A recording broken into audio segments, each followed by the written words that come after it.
8 मार्च 2014 एक ऐसी रात जो आज भी एविएशन हिस्ट्री की सबसे बड़ी पहेली बन चुकी है। रात के ठीक 12:42 पर मलेशिया एयरलाइंस की फ्लाइट MH370 ने कोलांगपुर एयरपोर्ट से उड़ान भरी। इस फ्लाइट को जाना था बीजिंग। इस फ्लाइट में 227 यात्री, 12 केबिन क्रू और 2 पायलट मौजूद थे। क्या आप इमेजिन कर सकते हैं कि 21वीं सदी में जहां हर चीज GPS से ट्रैक होती है, एक पूरा हवाई जहाज अचानक से गायब हो जाए, उसमें 239 लोग हो और कोई पता ही ना चले कि वो गए कहाँ। इस फ्लाइट में कोई किसी के माता पिता थे, कोई किसी के बच्चे, कोई किसी के दोस्त, सब लोग बीजिंग जाने के लिए तैयार थे। किसी को नहीं पता था कि यह उनकी आखिरी उड़ान होगी। रात के 12:42 पर प्लेन टेक ऑफ हुआ। कॉकपिट में बैठे थे 2 पायलट, कैप्टन जहारी अहमद शाह जो 53 साल के अनुभवी पायलट थे। इन्होंने 18,000 घंटे से ज्यादा उड़ान भरी थी और उनके साथ थे 27 साल के को पायलट फारिक अब्दुल हमीद। सब कुछ बिल्कुल नॉर्मल लग रहा था।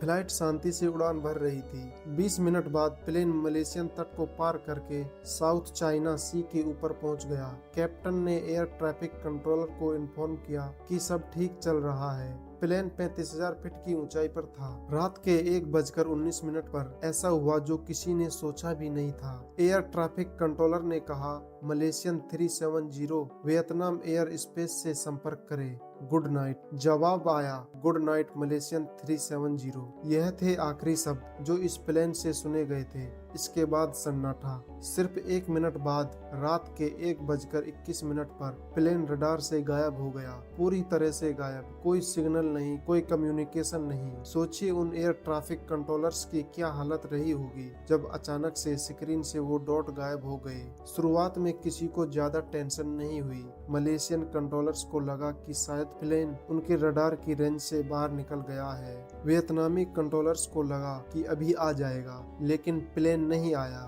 18 मिनट तक वियतनाम के कंट्रोलर्स ने प्लेन से संपर्क करने की कोशिश की। बार बार कॉल किया, कोई जवाब नहीं मिला। फिर उन्होंने कुआलालंपुर को बताया कि प्लेन गायब है। अब सबको समझ आ गया कि मामला गंभीर है, लेकिन तब तक काफी देर हो चुकी थी। सुबह के 6:32 पर, यानी जब प्लेन को बीजिंग में लैंड करना था, तब जाकर पूरी तरह से इमरजेंसी की घोषणा हुई।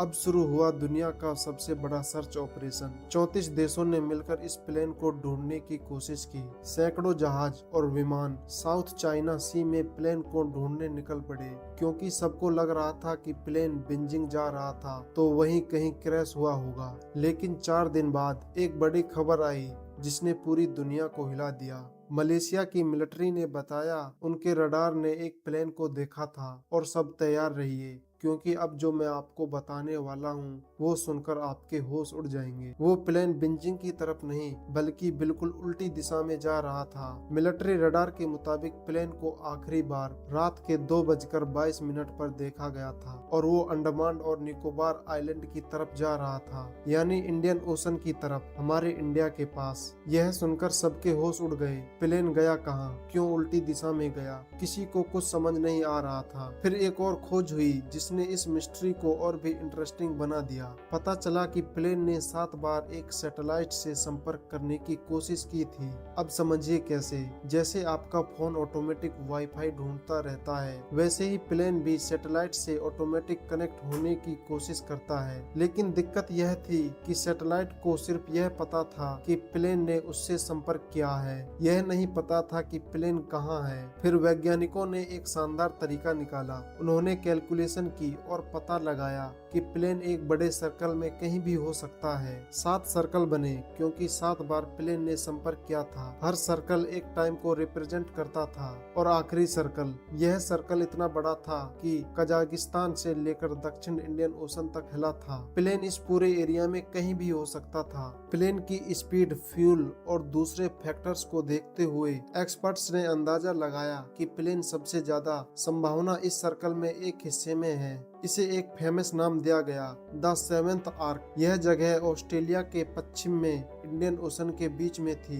यह एक ऐसी जगह है जहां समुंदर बहुत गहरा है, करीब 4 किलोमीटर गहरा, और जहां इंसान ने पहले कभी ज्यादा खोज नहीं की। अब शुरू हुआ समुंदर के अंदर सर्च करने का काम। 3 साल तक 16 करोड़ डॉलर खर्च करके ढूंढा गया। 1,20,000 स्क्वायर किलोमीटर का एरिया स्कैन किया गया। यह इंडिया के केरला राज्य से भी बड़ा एरिया है, लेकिन कुछ नहीं मिला। लेकिन इसके पीछे एक अच्छी खबर भी थी। 2015 में यानी प्लेन गायब होने के करीब 1.5 साल बाद एक बड़ी ब्रेक थ्रू मिली। मेडागास्कर के पास रेनियन आइसलैंड नाम के एक आइलैंड पर प्लेन का एक टुकड़ा मिला। यह प्लेफ्रॉन था, विंग का एक इम्पोर्टेंट हिस्सा। टेस्ट करने पर कंफर्म हुआ कि यह MH370 का ही है। पहली बार कोई कॉन्क्रीट प्रूफ मिला था। इसके बाद धीरे धीरे और भी टुकड़े मिलने लगे। मालदीव में, मोजाम्बिक में, तंजानिया में, साउथ अफ्रीका में, अलग अलग जगहों पर। अब तक 27 टुकड़े मिल चुके हैं। यह साबित करता है कि प्लेन इंडियन ओशन में ही क्रैश हुआ था।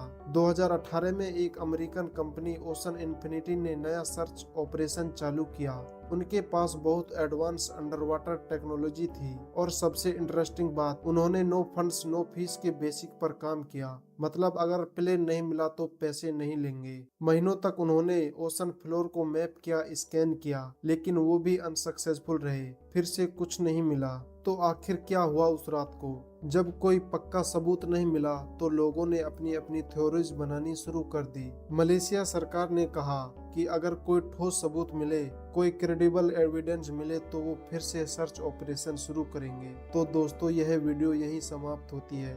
अगर आपको यह वीडियो पसंद आई है तो प्लीज वीडियो को लाइक करें और चैनल को सब्सक्राइब करें। धन्यवाद।